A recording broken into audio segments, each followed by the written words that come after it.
Hola a todos y bienvenidos a la clase de economía más grande de toda la historia. Mi nombre es Dafne Posadas y soy presentadora de Económetro para la Fundación para la Educación Económica. Hoy estamos muy contentos de poder estar todos juntos aquí para aprender 4 lecciones económicas que serán presentadas por 2 de los grandes guerreros de la libertad de nuestros tiempos, el economista argentino Javier Milei y la politóloga guatemalteca Gloria Álvarez. En primer lugar, Javier Milei se une con nosotros directamente desde Argentina para presentar las 2 primeras lecciones de esta noche. Vamos a hablar sobre la falacia de la ventana rota y sobre la oferta y la demanda. Javier es uno de los economistas con mayor difusión en todas las Américas. Es profesor, difusor y defensor de la libertad, además de economista y escritor.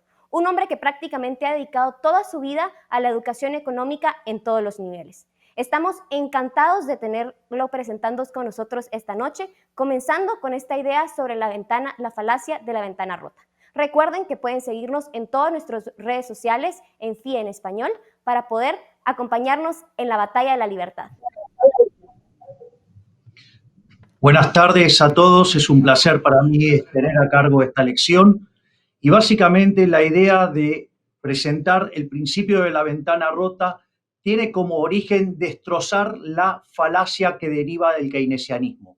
Concretamente, el keynesianismo señala que el ingreso nacional, el PBI, digamos, es un número que viene dado por el producto entre el gasto autónomo y un concepto que se denomina multiplicador. A partir de eso, ustedes haciendo un gasto autónomo, ya sea aumentando el gasto público, eso generaría que el PBI creciera, casi como si fuera por arte de magia.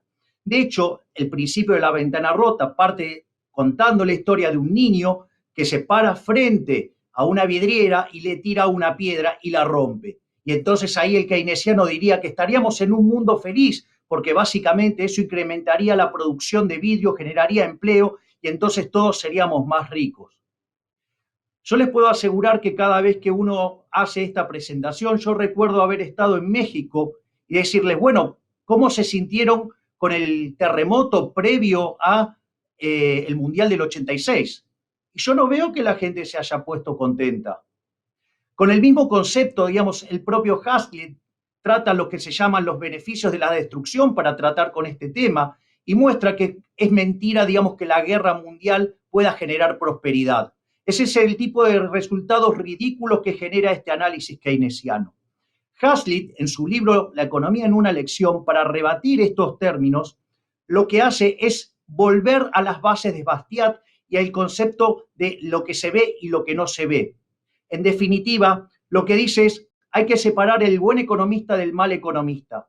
El mal economista es aquel que solamente mira un mercado particular y no mira las consecuencias sobre otros mercados. Y que no solo no mira las consecuencias sobre otros mercados, sino que además tampoco contempla las consecuencias futuras. Es decir, que mientras que el mal economista solamente se concentra en un solo mercado y en un solo periodo, el buen economista lo hace en varios periodos y en varios mercados. Es la diferencia entre hacer equilibrio parcial y equilibrio general, ¿sí? Donde se contemplan todos los mercados, y cuando además se incorpora la intertemporalidad. Es decir, que técnicamente estaríamos hablando de equilibrio general intertemporal. Entonces, ¿dónde está el problema con el argumento keynesiano? Porque sí, es cierto que cuando el niño está rompiendo la vidriera, ¿sí? Básicamente el dueño del local va a tener que ir a comprar vidrio, ¿sí? Y si eso va a generar mayor producción de vidrio, va a generar mayor empleo.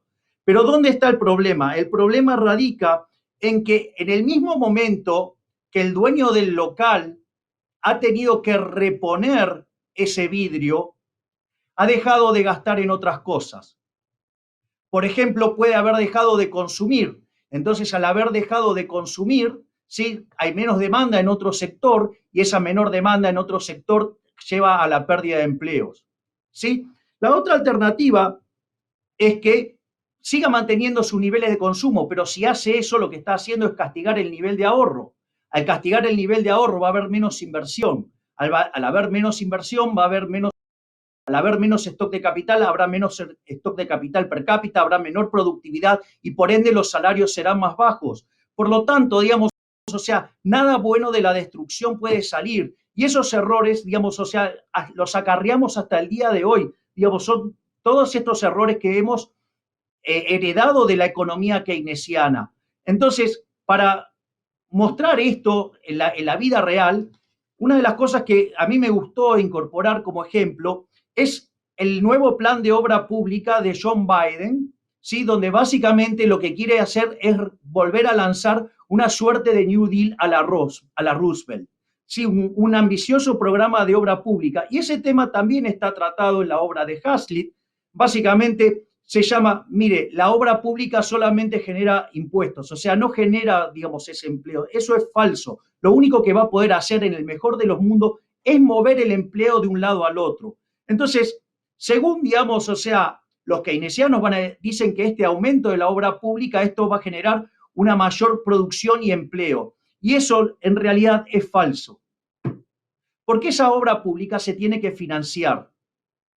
Básicamente hay tres formas de financiar esa obra pública. Una es con la suba de impuestos. Entonces, cuando yo esté subiendo los impuestos explícitos, los impuestos presentes a las personas, ¿sí? Eso va a implicar que en otra parte de la economía va a haber un menor gasto y va a haber un menor empleo. Por lo tanto, el efecto, digamos, teóricamente sería neutro, o sea, con lo cual no tiene ningún beneficio positivo.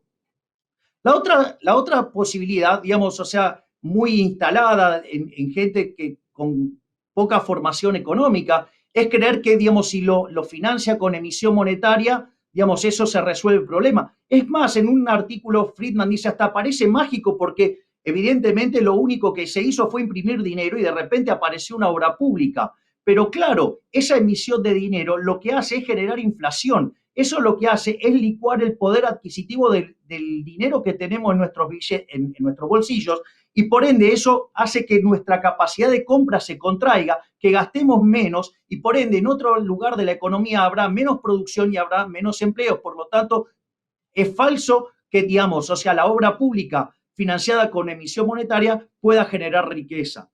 Y la otra alternativa es el endeudamiento, que probablemente de todas las soluciones sea la más inmoral de todas.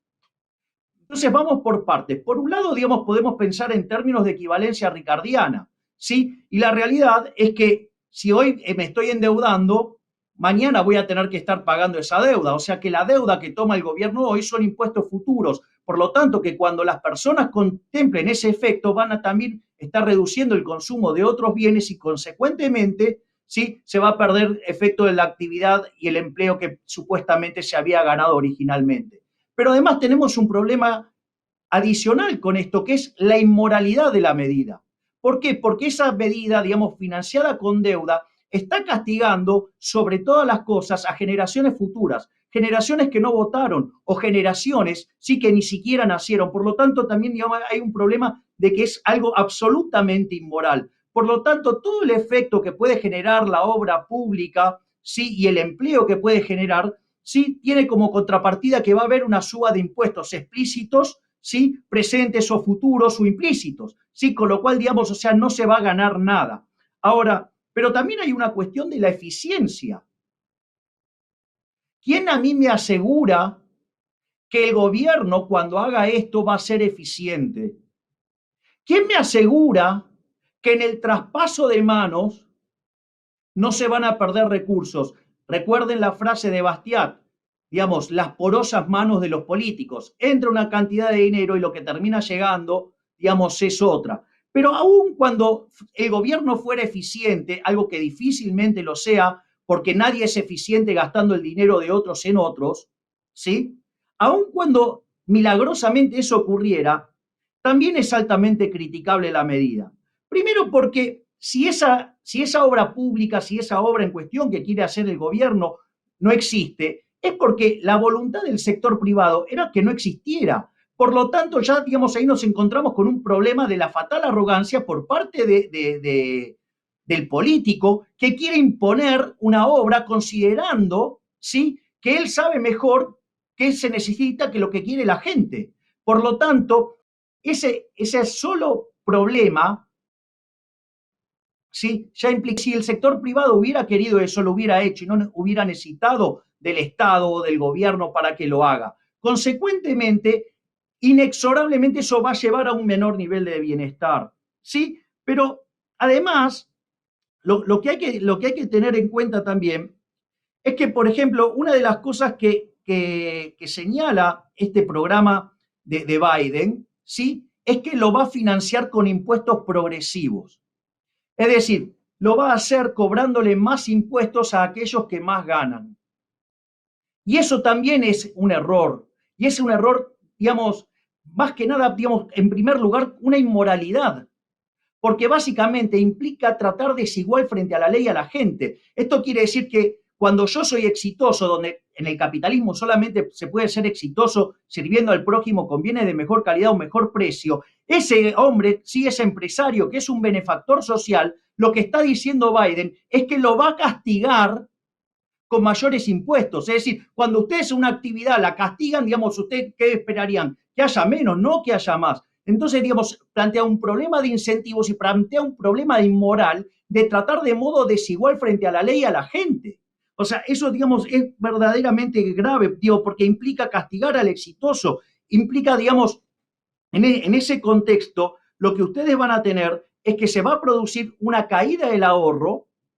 Esa caída del ahorro obviamente va a generar una caída de la inversión. Esa caída de la inversión va a hacer que el stock de capital per cápita sea menor y como consecuencia de ello los salarios reales van a ser menores. Por lo tanto, digamos, la medida, digamos, o sea, es absolutamente ineficiente y es absolutamente perjudicial en todos los puntos de vista, ¿sí? Y además es falso que genere un efecto positivo sobre la producción y el empleo.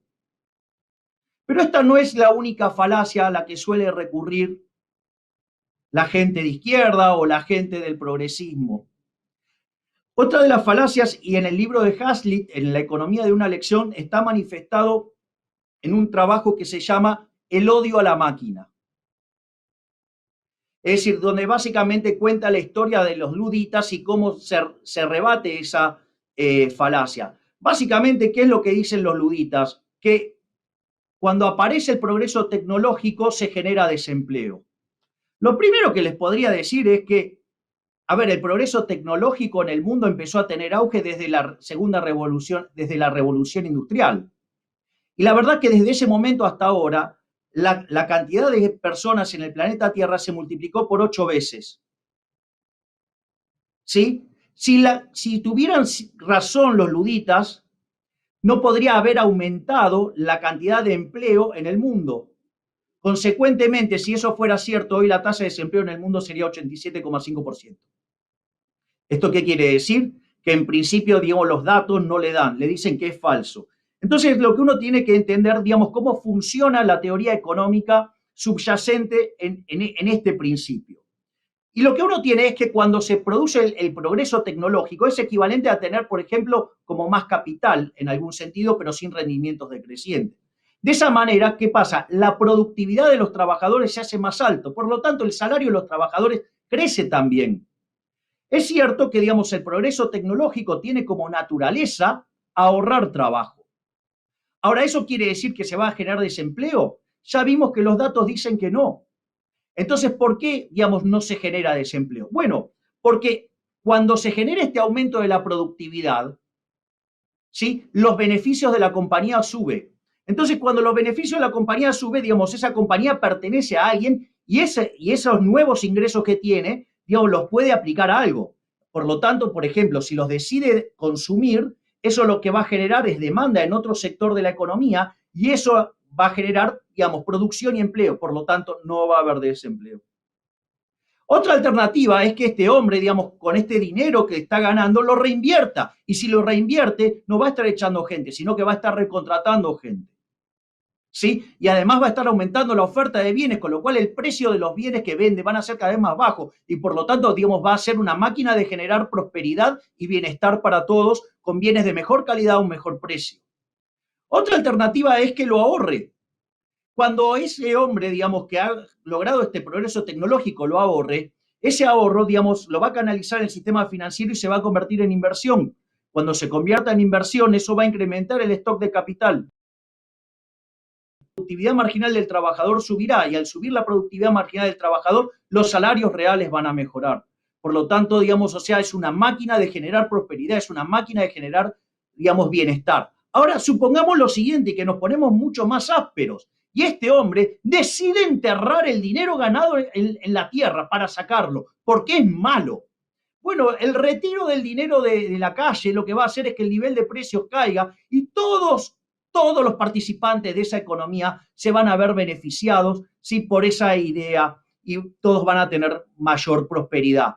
Y la última alternativa es, supongan que ustedes tienen el caso de una economía abierta, ¿sí? Y ustedes no quieren entonces dejar el dinero dentro de esa economía. Entonces ustedes lo que hacen es fugar el dinero. Bueno, cuando ustedes hagan eso y se fugue el dinero, lo que va a hacer va a cambiar el precio relativo de la moneda extranjera respecto de la moneda doméstica, van a ser más caros los bienes transables y la economía va a asignar los recursos hacia el sector transable de la economía y de esa manera, ¿sí? Se va a crear empleo y trabajo y producción en la zona de los transables. Una vez terminado esto, o sea, ahora nos encontramos en las condiciones, ¿sí?, de analizar la oferta y la demanda.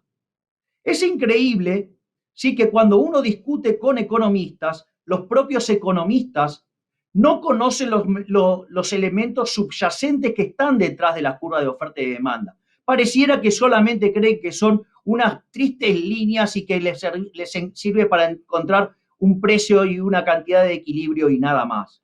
Básicamente eso deriva por cómo se enseña la economía, en especial, digamos, cómo está tratado en los libros de texto de microeconomía, donde básicamente se parte del supuesto de un único bien y homogéneo, agentes atomizados, ¿sí? O sea, gran cantidad de oferentes y gran cantidad de demandantes, ¿sí? Información perfecta, libre de entrada y salida, pero solo a los meros efectos de asegurar el modelo de competencia perfecta, un modelo absolutamente ridículo. El propio Hayek señalaba que el modelo de competencia perfecta es tan ridículo que no hay competencia, porque son todos precios aceptantes, ¿sí? Y por otro lado, no hay una definición explícita del rol del Estado. Naturalmente, cuando ustedes se encuentran ese conjunto de supuestos y automáticamente aparecen las curvas de oferta y de demanda, ¿sí? Por más que después en otros capítulos puedan ver algunos de los fundamentos, ningún libro aborda con la rigurosidad correcta los fundamentos detrás de las curvas de oferta y de demanda, que son las instituciones. O sea, básicamente las instituciones del capitalismo. Básicamente las instituciones del capitalismo son 5. La primera institución es lo que se conoce como la propiedad privada. La segunda son los mercados libres, es decir, mercados que no tienen interferencia del Estado. Después está lo que es la competencia, pero el concepto de competencia, no el concepto neoclásico de la competencia perfecta, sino el concepto de competencia a la Adam Smith, que tiene que ver con la libre entrada y salida, concepto que fue mejorado, ¿sí?, en tiempos presentes por William James Pomoli, la teoría de los mercados disputables. Es decir, eso tiene que ver con el funcionamiento del mercado. Y después hay dos que tienen que ver con aspectos de la lógica del mercado, que tiene que ver con la división del trabajo, ¿sí?, de donde Gloria, digamos, va a estar más tarde hablando sobre la división del trabajo, y otro tema muy importante que es el tema de la cooperación social. A ver, digamos, la división del trabajo y la cooperación social, digamos, o sea, son muy importantes para entender, por ejemplo, algunas de las cosas de las que se ataca al liberalismo y que son falsas. Cuando dicen la teoría del derrame. No, bueno, miren, eso es falso. Por una o por otra manera es falso. A ver, si ustedes son eficientes, no se le derrama nada, digamos, porque al que se le derraman cosas es ineficiente, tiene costo más alto y quiebra. O sea, que al exitoso no se le derrama nada. Y ya vimos que solamente se puede ser exitoso sirviendo al prójimo con bienes de mejor calidad o un mejor precio, ¿sí? Pero la otra alternativa, ¿sí?, es que ustedes lo que tienen es que cuando las personas son naturalmente distintas, y eso, digamos, cuanto más grande es el mercado, eso promueve la división del trabajo, ¿sí? Entonces, ¿qué es lo que pasa? Esa división del trabajo promueve la cooperación social.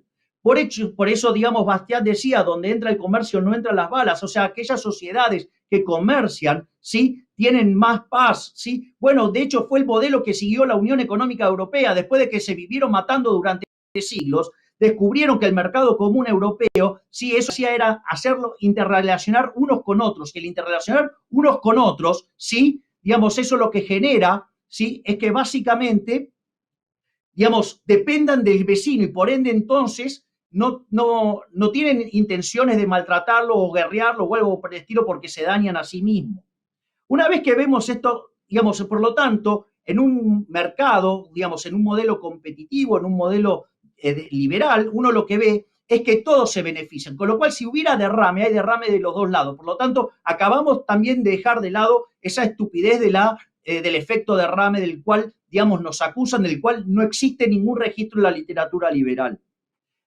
Habiendo dicho esto, ahora estamos en condiciones de empezar a ver qué es lo que hay detrás de las curvas de oferta y de demanda principalmente. Básicamente, ¿qué es el mercado? El mercado es un proceso de cooperación social donde básicamente se intercambian derechos de propiedad. Por eso ahí empieza a jugar un rol muy importante la definición de derecho de propiedad y la definición de mercados libres, mercados no intervenidos. ¿Por qué? Porque supongamos que yo quiero hacer una transacción con José. Entonces yo le entrego un teléfono a José y José a cambio de ello me entrega dinero. Ese intercambio del teléfono por dinero lo que hace es fijar un registro histórico que se llama precio. Ese precio, eso se convierte en una señal y esa señal es lo que viaja, ¿sí?, por todo el sistema económico. ¿Para qué? Para que los agentes se empiecen a coordinar. Algunos van a descubrir que a ese precio, registro histórico, ¿sí?, lo que van a descubrir que es beneficioso producir esos teléfonos, mientras que otras personas van a considerar que es beneficioso consumir esos teléfonos. Naturalmente, ¿sí?, la cantidad demandada no necesariamente tiene que coincidir con la cantidad ofrecida. Por eso, digamos, cuando la cantidad demandada difiere de la cantidad ofrecida, se produce también un proceso de ajuste. Es decir, cuando la cantidad demandada supera la ofrecida, digamos, el precio sube y en el caso opuesto el precio tiende a caer. Vean que entonces acabamos de definir el rol fundamental del sistema de precios como un mecanismo que genera la información, que transmite esa información, que genera coordinación y que genera ajuste. Es decir, el funcionamiento del sistema económico está basado principalmente en el sistema de precios. El sistema de precios es a la economía como lo que el sistema nervioso es básicamente al cuerpo humano. Vean que entonces ahora empieza a jugar un rol importante que los mercados sean libres. ¿Por qué? Porque cuando los mercados no son libres y hay intervención del Estado, al haber intervención del Estado, esa señal de precio empieza a ensuciarse. Y cuando la señal de precio se empieza a ensuciar, la señal que viaja al sistema no es limpia y al no ser limpia, no hay coordinación, no hay ajuste. Y es más, muchas veces cuando se trata de regular este tipo de cosas, el resultado siempre termina siendo peor que el inicial. Es decir, al supuesto fallo de mercado, cosa a la cual yo no adhiero, pero que sí, digamos, algunos consideran en su arrogancia y al no entender el funcionamiento del mercado, acusan al mercado de no funcionar, y cuando lo quieren corregir, sucede que el fallo del Estado es muchísimo peor de la situación que teníamos originalmente, que en realidad era algo que era un problema de un mal observador. Entonces, ¿cuál es el punto? El punto es que cuanto más interferencia yo tenga del Estado, el sistema de precios va a funcionar peor. Y eso es un elemento muy importante. ¿Por qué es muy importante? Porque lo que está diciendo esto es que nos da una explicación de por qué no funciona el socialismo. Porque el socialismo, digamos, en su versión real, ¿sí?, el comunismo, no hay propiedad privada, ¿sí? Entonces, al no haber propiedad privada, entonces los intercambios no tienen ningún sentido. No hay una idea de precio. Entonces, si no hay una idea de precio, los agentes no se pueden coordinar. ¿Cuál es la diferencia si no hay propiedad privada de hacer una ruta de oro o hacerla de cemento? Es exactamente lo mismo. Si no hay una señal de precios que oriente la asignación de recursos. Por lo tanto, digamos, el socialismo falla justamente porque no puede hacer cálculo económico, y no puede hacer cálculo económico porque no hay respeto del derecho de propiedad. Otra cosa que también es muy importante, digamos, dentro de lo que es el funcionamiento del sistema de precios, es el rol de los beneficios. Los beneficios son extremadamente importantes. Supongamos que una economía que produce dos bienes, el bien A y el bien B, y por alguna cuestión las personas decidieron consumir menos de B y pasar a consumir más de A. Cuando pasa esa situación, se va a generar un exceso de demanda en el mercado de A y el precio de A va a tender a subir y el precio de B va a tender a caer. Cuando pase esto, lo que va a suceder es que los recursos se van a reasignar desde la actividad B hacia la actividad A. Y esto, digamos, lo estuvimos viendo en el último año, cómo los distintos gobiernos del mundo nos han estado perjudicando en la medida que se metían en el mercado de las vacunas, en el mercado de los testeos. ¿Por qué? Porque lo que estaban haciendo era violentar la señal de precios y en lugar de ayudar a reducir la escasez, lo que hacía era aumentarla. Y como si fuera poco, en muchísimos casos esas actividades además terminaban siendo monopolizadas justamente por el gobierno, que además todo lo hace mal, porque ya vimos que el gobierno, digamos, gasta el dinero de otros en otros y por ende, digamos, no hay forma de que lo haga bien.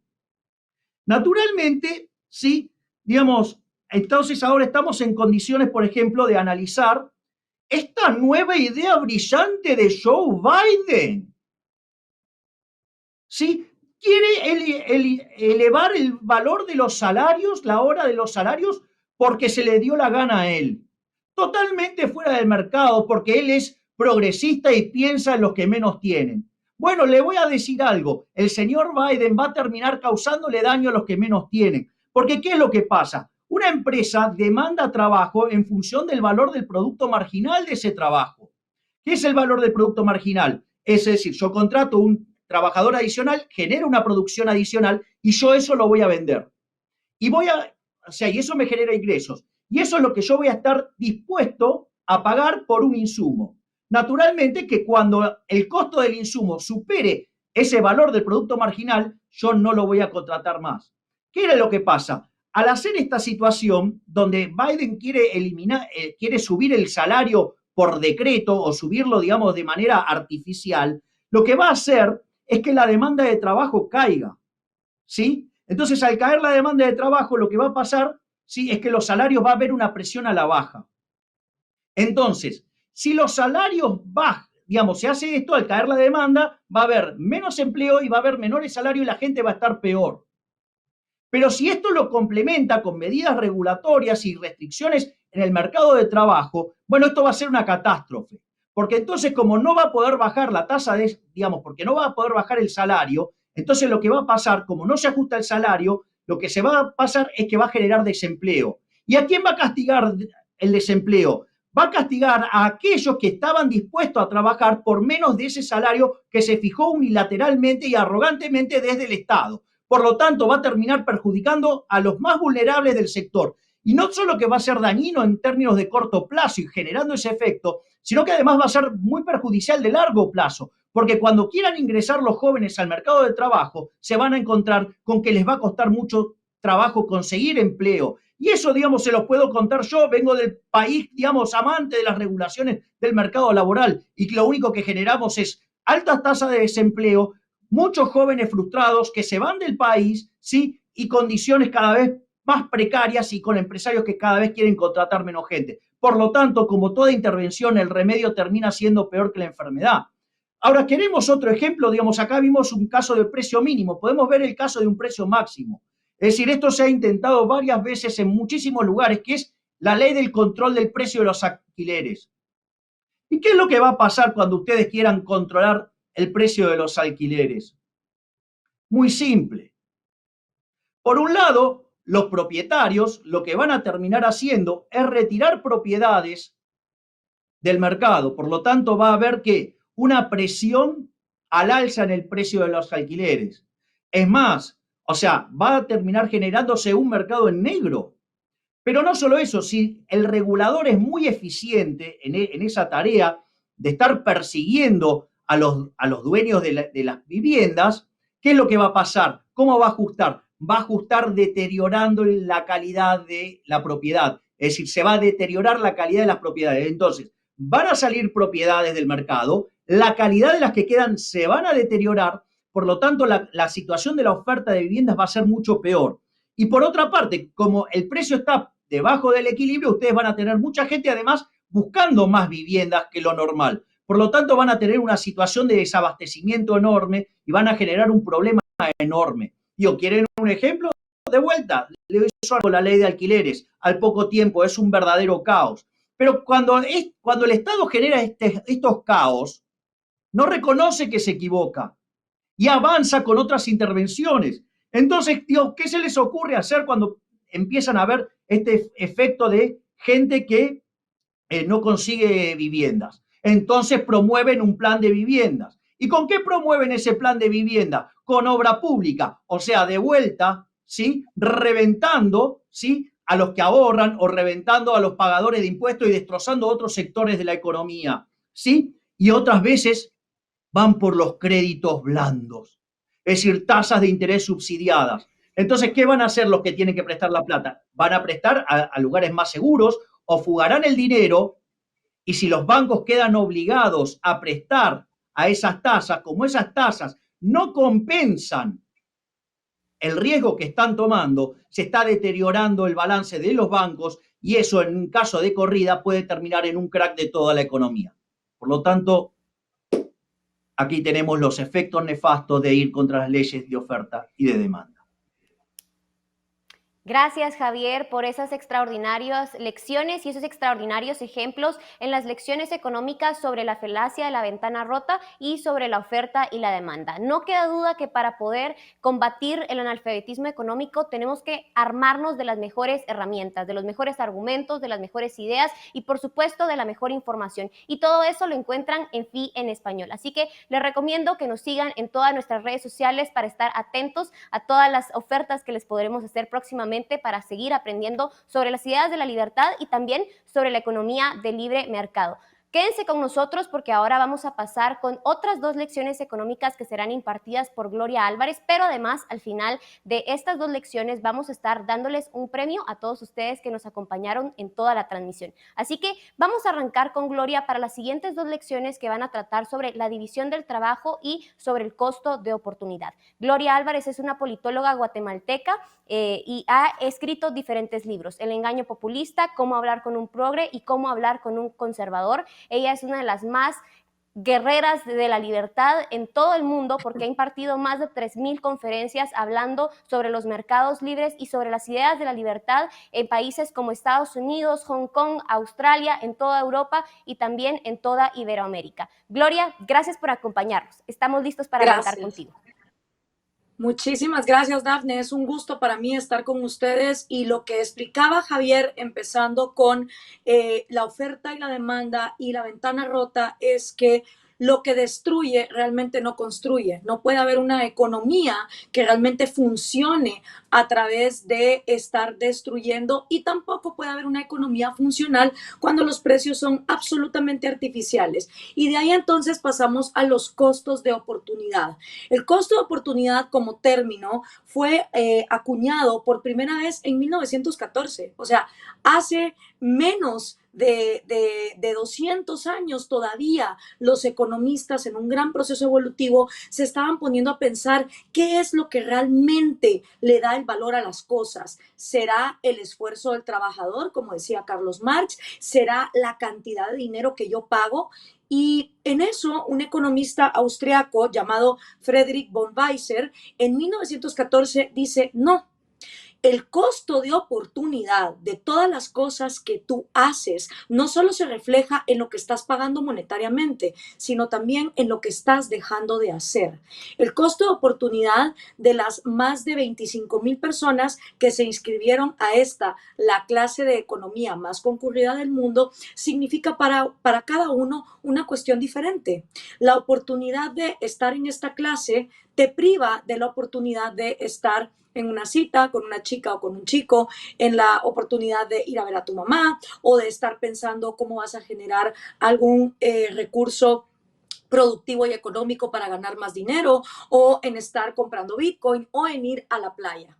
Es decir, no solo nos vamos a un costo cada vez que compramos algo, no, vamos también al costo de lo que dejamos de hacer. En las palabras de Bastiat, lo que se ve es lo que terminamos decidiendo, pero lo que no se ve es todas esas cosas a las que renunciamos por haber tomado decisiones. Y como vivimos en un mundo de escasez, donde los recursos, pues para poder producir las cosas que queremos, hay que estar constante imaginación y libertad para poder llegar a producir cosas que antes no existían, entonces el costo de oportunidad se vuelve algo fundamental. El entender que todos los seres humanos, no importando dónde nazcan, de qué familia vengan, cuánto poder adquisitivo puedan tener las personas a la hora de venir a este mundo, todas, sin excepción, tenemos al día una misma moneda repartida y esa moneda son 1440 ¿qué? Minutos diarios que cada persona tiene para administrarlos como les dé la gana. Y esa primera moneda, que es la más valiosa, porque haciendo uso de esa moneda, 1440 minutos diarios y diciendo, voy a invertir mi mente y voy a invertir mi cuerpo durante esos 1440 minutos en trabajar, ejercitarme, leer un libro, aprender sobre un nuevo conocimiento, pasar tiempo con mi familia, obtener una mascota, dependiendo de cómo usemos cada uno de los casi 8.000 millones de seres humanos que existimos en este mundo, esos 1440 minutos diarios, pues entonces también las decisiones económicas que vamos tomando. Ahora, ya nos explicaba Javier, si desgraciadamente vivimos en países donde la oferta y la demanda es completamente tergiversada y esa señal de precios no es clara para llegar de punto A a punto B, pues obviamente nuestros costos de oportunidad van a ser incluso mayores. Además, Javier nos explicaba en la ventana rota la cantidad de dinero que se desperdicia en costos de oportunidad que salen carísimos para personas que no pueden tomar decisiones sobre su propia vida. Previo a que von Weiser hablara de costo de oportunidad en 1914, ya David Ricardo, desde 1817, había hablado acerca de que el valor de algo está determinado o tal vez por las horas trabajo que alguien invierte en hacerlo, como creía también Carlos Marx, o quizá era también en la apreciación, en el valor de la utilidad marginal que la persona está dispuesta a pagar para decir, renuncio a esta cantidad de tiempo y renuncio a esta cantidad de dinero para entonces obtener un bien, una medicina puede ser o algún alimento para entonces estar mejor en mi vida. Y ese es el constante, digamos, es la constante negociación en la que nos encontramos siempre que estamos tomando decisiones desde el momento que nos levantamos hasta que nos vamos a dormir y por eso tan fundamental el entender que esa moneda que está repartida por igual, esos 1440 minutos, que aunque todos los tenemos por igual, depende de cada uno de nosotros cómo los vamos a usar.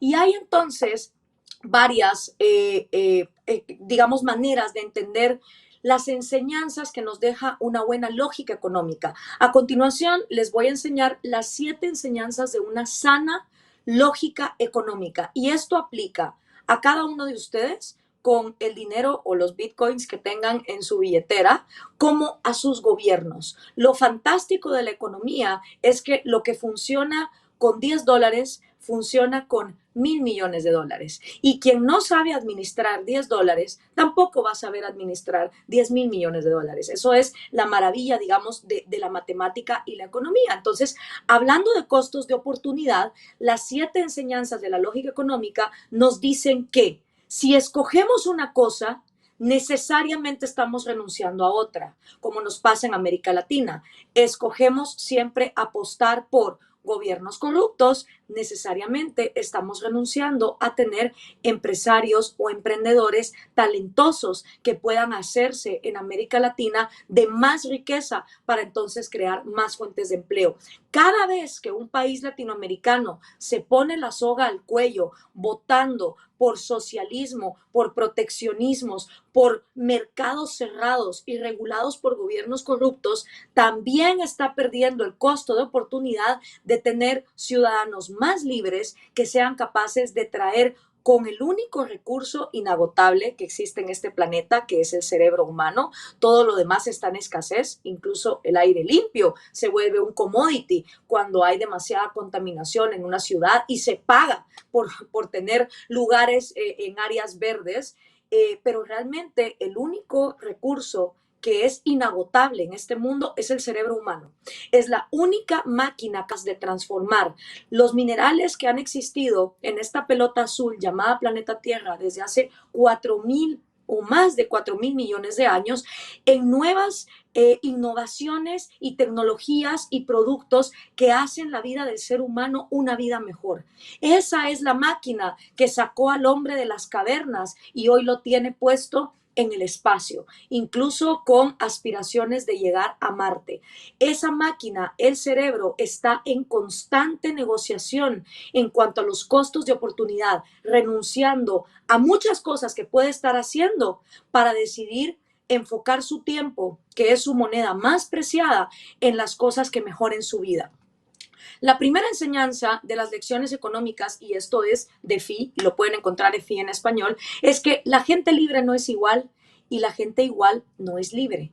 Necesariamente, como hablaba Javier, cada uno de nosotros tiene talentos particulares, somos individuos únicos, no solo en nuestra huella digital y en nuestro ADN, sino también en cómo nos expresamos, en los talentos que tenemos, en nuestros intereses y en nuestros anhelos personales. Y eso es lo mejor que nos puede pasar, porque gracias a esa diversidad se puede dar una división del trabajo, donde cada quien enfocándose en lo que le gusta, en lo que le apasiona y para lo que es bueno, puede entregar a la sociedad algo y en intercambio obtener una cosa que esa persona no podría crear. ¿Cuántas veces no nos beneficiamos del ingenio de los demás para poder viajar en un automóvil que nosotros no pudiéramos construir por nuestra cuenta? La segunda es que todos cuidamos más aquello que nos pertenece. Aquello que no pertenece a nadie tiende a caer en descuido, como está pasando con los océanos. ¿Por qué los océanos se están volviendo basureros de plástico? Porque no hay propiedad privada, porque nadie cuida lo que no le pertenece. Y desgraciadamente, si no entendemos los costos de oportunidad de seguir dejando cosas tan fundamentales para la vida humana como los océanos, pues el costo de oportunidad va a hacer, por supuesto, que la vida del ser humano esté en peligro. La tercera es que las políticas congruentes, como ya decía Javier, requieren que consideremos efectos de largo plazo y a todas las personas, en vez de considerar efectos de corto plazo y a pocas personas. Cada una de las medidas socialistas y progresistas siempre hablan de vamos a poner un impuesto, pero es nada más por un periodo corto. Y como decía Ronald Reagan, no hay nada más permanente que un plan de gobierno que se supone que es temporal. Luego nunca te lo quitan de encima. Y no solo eso, es que las verdaderas políticas económicas, las que realmente funcionan, consideran el largo plazo. No están endeudando a las futuras generaciones en beneficio de unos pocos a coste de algún favor político. Entendiendo eso, entendemos los costos de oportunidad a los que incurrimos constantemente en América Latina, no solo por nuestras propias decisiones, sino por vivir en países donde otros toman nefastas decisiones por nosotros, haciendo que nuestros costos de oportunidad sean muchísimo más elevados. La cuarta es que si incentivas algo, obtienes más de ese algo. Si desincentivas algo, obtienes menos de ese algo. Si incentivamos en Latinoamérica la haraganería, que el empresario es el malo, que es mejor ser corrupto para salir adelante, lo que vamos a tener es más haraganes, más corruptos y más socialistas. Si en cambio incentivamos en América Latina la libertad, el emprendimiento, los mecanismos de precios completamente transparentes y limpios, como hablaba Javier, que esa señal no se manche, sino que vaya de punto A a punto B sin la interferencia del gobierno, pues entonces vamos a incentivar personas más transparentes, más empresarias, que no tengan que estar sacrificando sus vidas yéndose a países más libres económicamente, sino que se puedan quedar en América Latina para producir y trabajar. La siguiente es que nadie gasta el dinero de los demás con el mismo cuidado que gasta el suyo propio.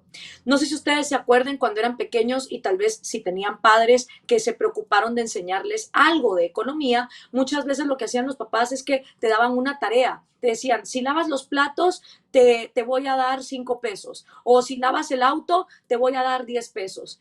Y díganme si no, era mucho más satisfactorio ir a la tienda y uno pensaba 3 veces más qué iba a comprar con ese dinero, porque había costado algo ese dinero, había costado un trabajo y una labor, cuando en cambio nos encontramos un billete tirado como ni siquiera nos lo esperábamos y no incurrió en ningún esfuerzo, en ningún costo de oportunidad para nosotros, podemos gastar ese dinero con mayor descuido.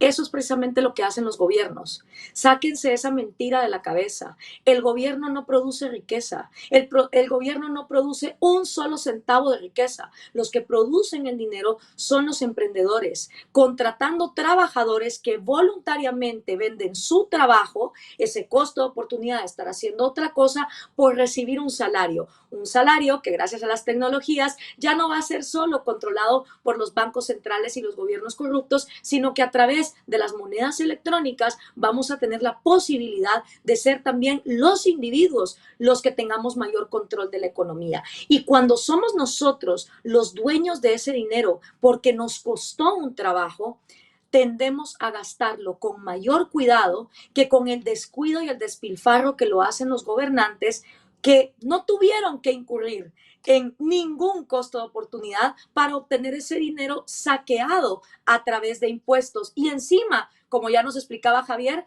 cobrándole más impuestos a la gente que es más trabajadora, lo cual es absurdo. La sexta enseñanza de la lógica económica es que el gobierno no posee nada. Todo lo que el gobierno regala, primero se lo quitó a alguien más. Y un gobierno que es lo suficientemente grande como para ofrecértelo todo, canchas de fútbol, arte, salud, educación, cuidar de tus ancianos, cuidar de tu medio ambiente, cuidar de tus mascotas, un gobierno que te vende la falacia de que se puede encargar de todo, es también un gobierno lo suficientemente grande como para quitarte absolutamente todo. Y la última de las 7 enseñanzas de la lógica económica es que la libertad hace toda la diferencia. Gracias a la libertad, tenemos libertad para equivocarnos, para experimentar científicamente y llegar a grandes avances médicos y tecnológicos, para encontrar maneras más limpias y mercados más ecológicos que hagan que el humano esté más tiempo en este planeta. Y con esto me gustaría terminar esta lección. El gran costo de oportunidad de seguirle creyendo a los socialistas mentirosos que nos estamos acabando el planeta y que estamos contaminando y que vamos a acabar con el planeta es que no nos estamos enfocando en lo que realmente va a pasar. El planeta va a seguir, señores. El planeta lleva 4.5 mil millones de años teniendo una maravillosa flora y fauna evolucionando constantemente. Mientras sigamos en la mentira socialista de que tenemos que restringir los mercados para que entonces el ser humano deje de destruir el planeta, no solo nos vamos a destruir nosotros, que es lo primero que va a pasar, sino que además el planeta va a continuar. Lo que mejor podemos hacer y nuestro mejor costo de oportunidad para vivir con economías más limpias y más libres es precisamente abrazar la tecnología y los mercados que no estén controlados por los gobiernos para entonces avanzar en que cada vez nuestros costos de oportunidad sean menores. El hecho de que todos ustedes estén aquí hoy rompiendo un récord Guinness mientras están renunciando a la oportunidad de estar haciendo otra cosa, también tiene la esperanza de que de aquí salgan excelentes ideas para entonces ir a otros mercados y aminorar los costos de oportunidad que nos toca enfrentar. Pasamos entonces ahora a la segunda lección, la división del trabajo. Precisamente porque somos 8 mil millones de personas, cada una con una huella digital única, un código genético único, donde ni siquiera los hermanos gemelos son fotocopias el uno del otro, es que la división del trabajo hace todo el sentido del mundo. Y este fue un concepto que quien primero lo acuñó fue precisamente el padre de la economía libre, Adam Smith, en 1776, pero incluso antes, ya en sus tratados sobre la teoría de los principios morales y la felicidad, a Adam Smith lo que lo llevó a hablar tanto sobre la economía de libre mercado fue todos sus cuestionamientos sobre las maneras más morales de intercambiar, sobre las maneras más morales y felices de vivir. Y se dio cuenta que para la humanidad la manera más moral de vivir es intercambiando. El mercado que existe desde hace más de 15,000 años. Se empiezan a generar según autores como Yuval Harari en Sapiens o también varios escritos como Jason Silva, que son una especie entre astrofísicos y economistas. Desde hace más de 15,000 años empezaron en África los primeros intercambios entre aldeas que se dieron cuenta de lo que Bastiat nos dijo después y que también mencionó Javier aquí. No tiene ningún sentido que dos naciones estén en constante guerra cuando pueden intercambiar. Y los primeros intercambios se dieron entre comida y herramientas para cazar. Y desde entonces el intercambio entre la humanidad no ha hecho más que beneficiar a esa humanidad para seguir saliendo adelante.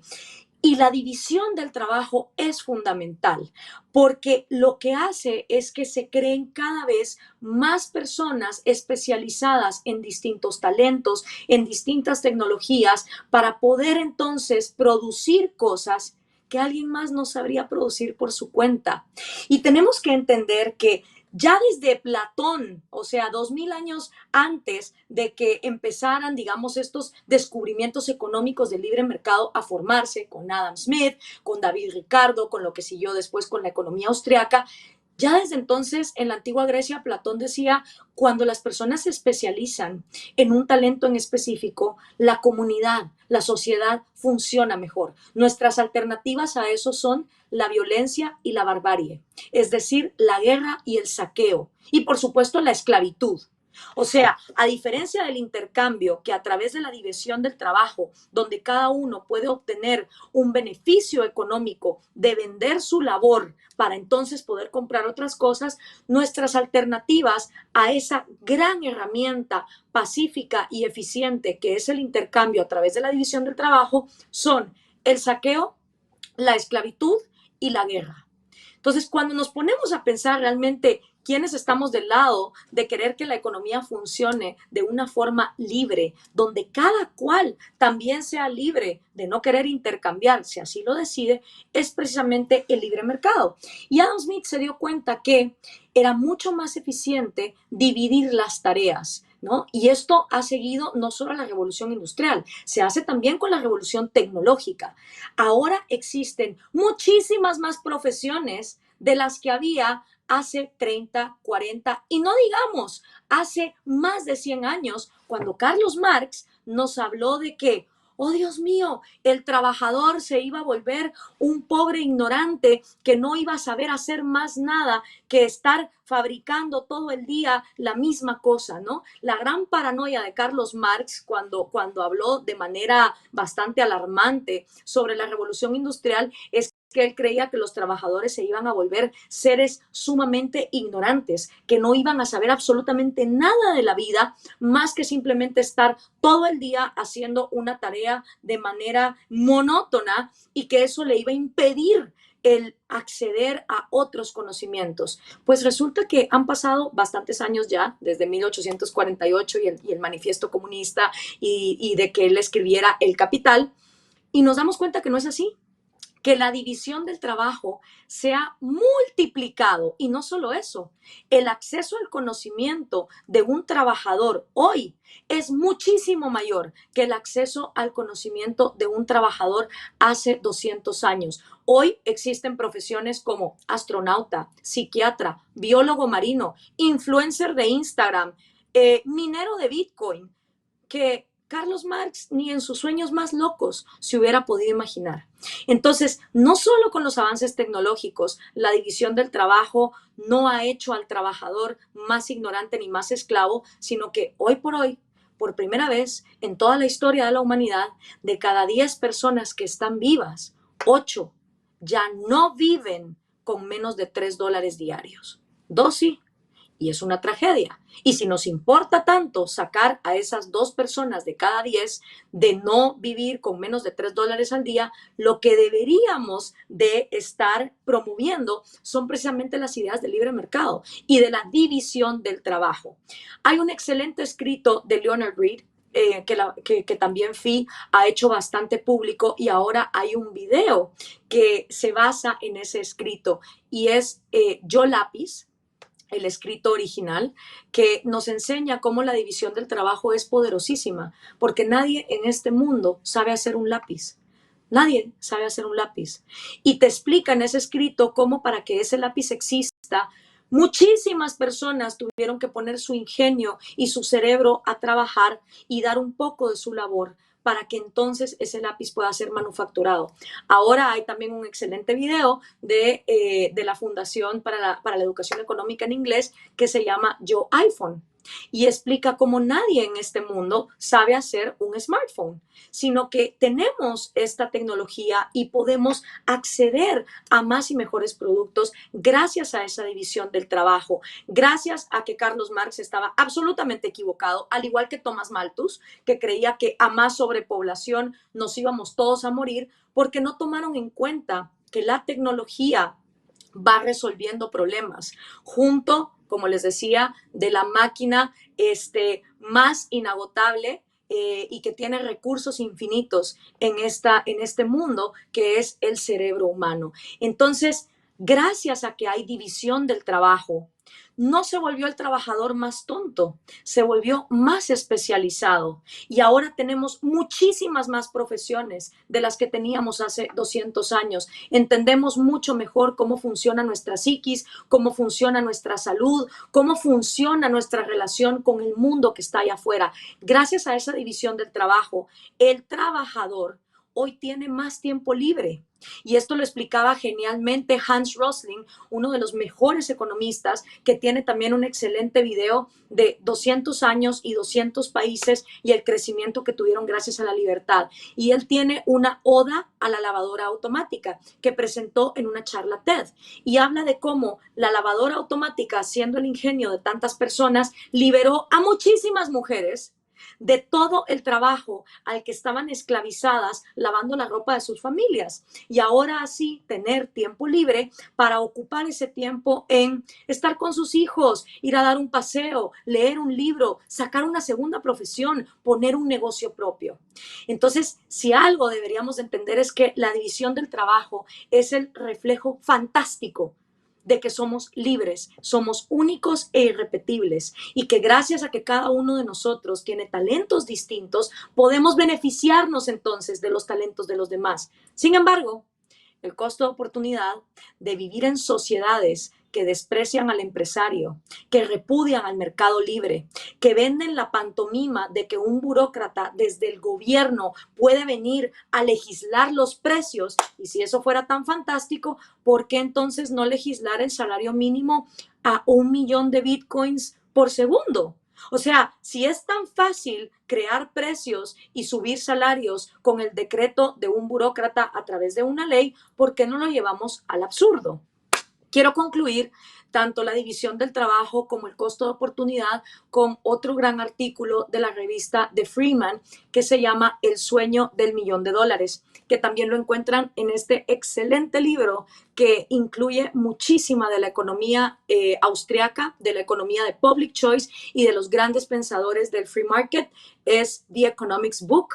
La verdad, uno de los mejores compendios para entender distintos conceptos. El sueño del millón de dólares dice que un hombre se fue a dormir y soñó que al levantarse había $1 millón puesto en la puerta de su casa.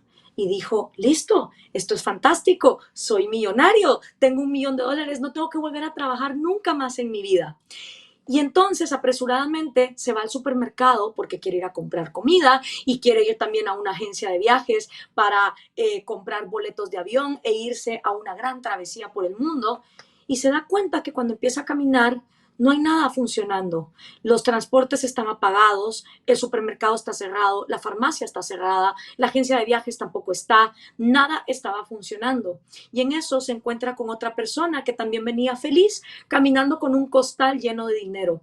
Hasta que ambos se dan cuenta que en esa mañana todo el mundo en la ciudad había recibido una bolsa con $1 millón. Entonces toda la gente dijo, ¿para qué voy a trabajar si ya tengo acá $1 millón? Pero al todos en esa sociedad, en esa ciudad, recibir dinero en papel y todos relajarse, hacerse para atrás y decir, ya no tengo que producir más, se dieron cuenta que el valor de las cosas no está en el dinero. El dinero simplemente es un medio de intercambio, un señalizador, como decía Ludwig von Mises, un semáforo que nos indica, gracias a la oferta y a la demanda y al intercambio, cuánto pueden o deben costar el costo de oportunidad que cada quien les quiera dar.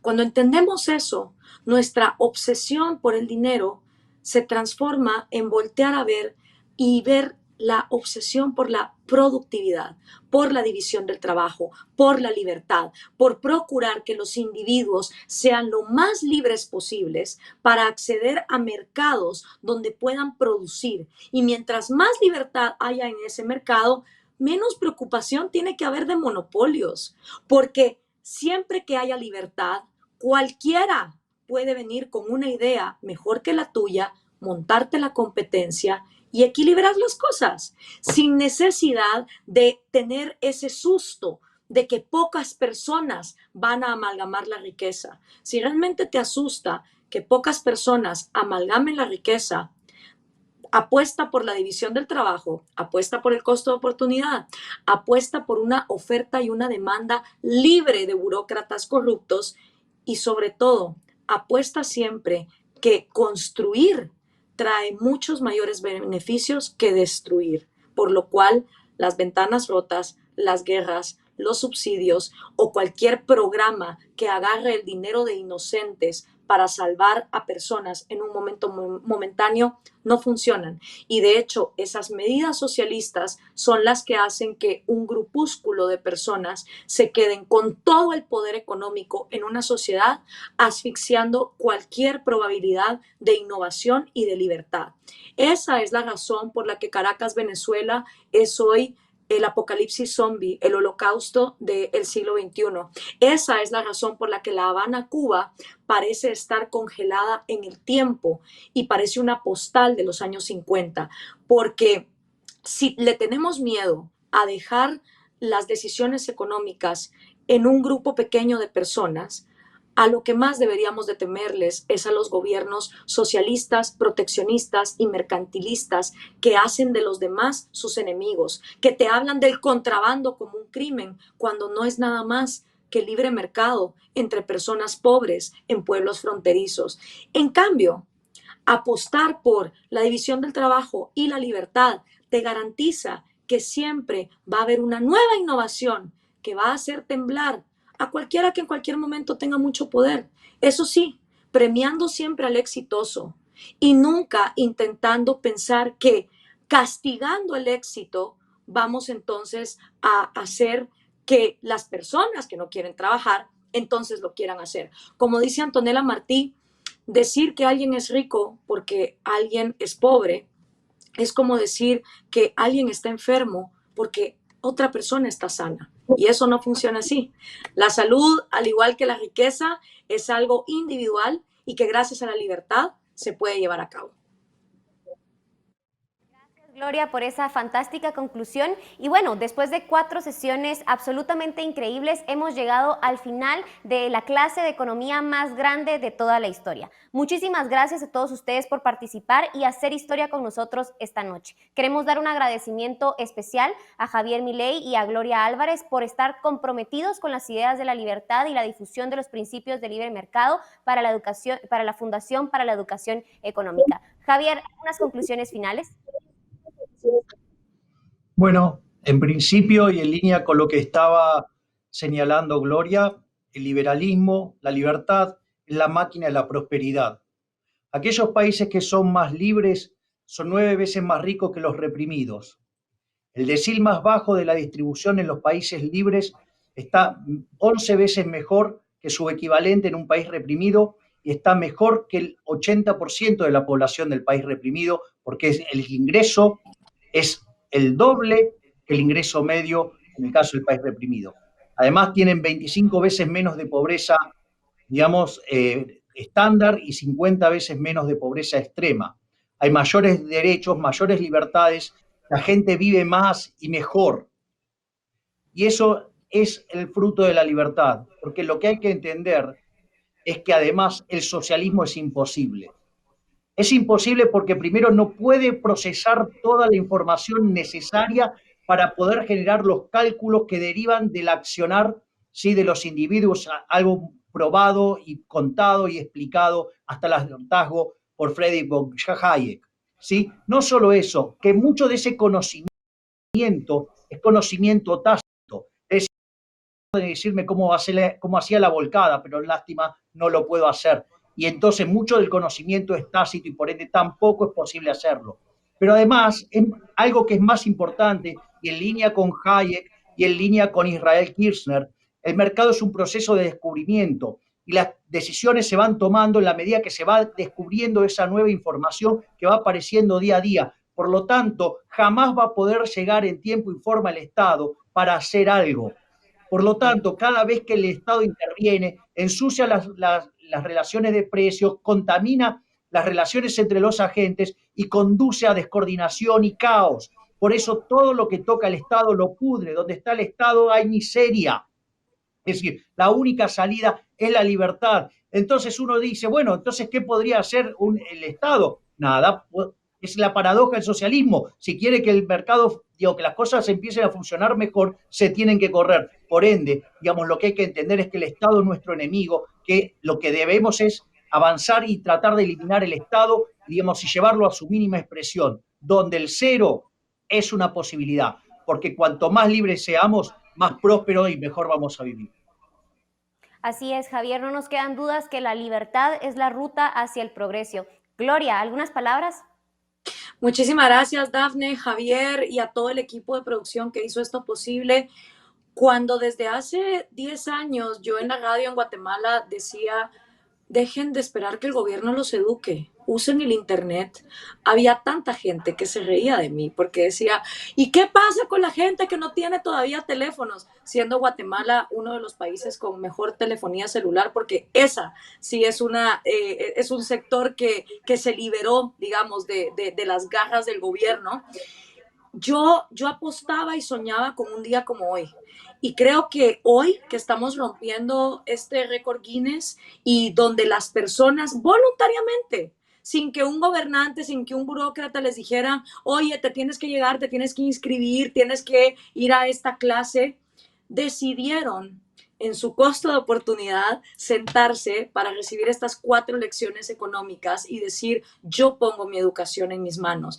Entonces, para mí es fantástico que esto esté pasando porque es una prueba, primero, de la tecnología y cómo la tecnología libera, porque aquí estamos todos beneficiándonos de una tecnología que no sabríamos construir por nuestra propia cuenta. No sabemos cómo hacer internet por nuestra cuenta de manera individual, ni tampoco teléfonos, sin embargo aquí estamos. Segundo, de la prueba de que a más división del trabajo, las personas tienen más tiempo libre, incluso para escoger educarse en las cosas que ningún gobernante está interesado en decirles. Y tercero, que ojalá esto sirva como un efecto dominó para llevar entonces más ideas y hacer más de estas clases y estos cursos y darnos cuenta que no tenemos por qué depositar cosas tan importantes como nuestra educación en manos de personas a quienes no les interesamos, como los gobernantes.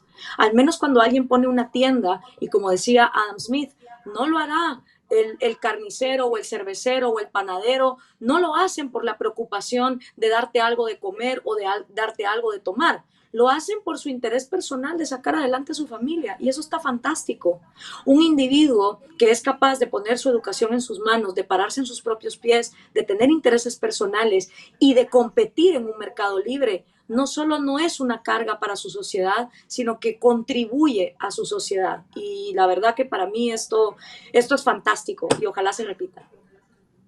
Así es, Gloria. Muchísimas gracias a Javier, muchísimas gracias a Gloria. Y pues claro, las ideas de la libertad han estado vigentes por muchos años en la historia y hoy las estamos manteniendo vigentes en el siglo XXI a través de esta clase de economía que estamos muy orgullosos de anunciar que 10,000 personas estuvieron conectados a lo largo de esta transmisión. Así que quiere decir que efectivamente hemos logrado romper el récord de la clase de economía más grande de toda la historia. Muchísimas gracias, Javier. muchísimas gracias Gloria y por supuesto muchísimas gracias a todos ustedes, que es por ustedes que esto es posible, es por ustedes que seguimos trabajando en la difusión de los principios del libre mercado y es por ustedes también que continuamos luchando y dando la batalla de la libertad. Gracias a Gloria, gracias Javier y bueno, ahora tenemos más sorpresas por qué anunciarles porque pronto, como saben, FI en español se mantiene vivo y se mantiene dando la batalla de las ideas con diferentes proyectos y próximamente estaremos anunciando este proyecto que